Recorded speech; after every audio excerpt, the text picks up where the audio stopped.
Hola! Magluluto tayo ngayon. Kaya, ang lulutuin natin ngayon ay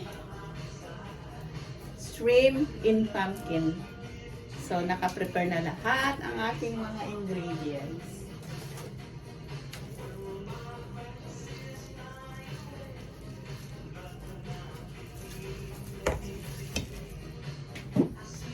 Parmesan cheese. Last to.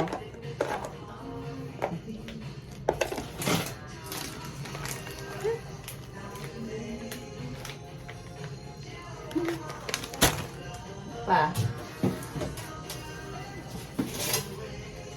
Cooking creamer.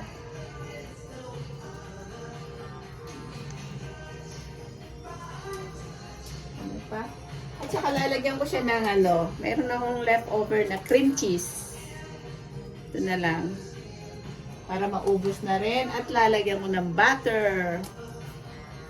Yan. So, kompleto na.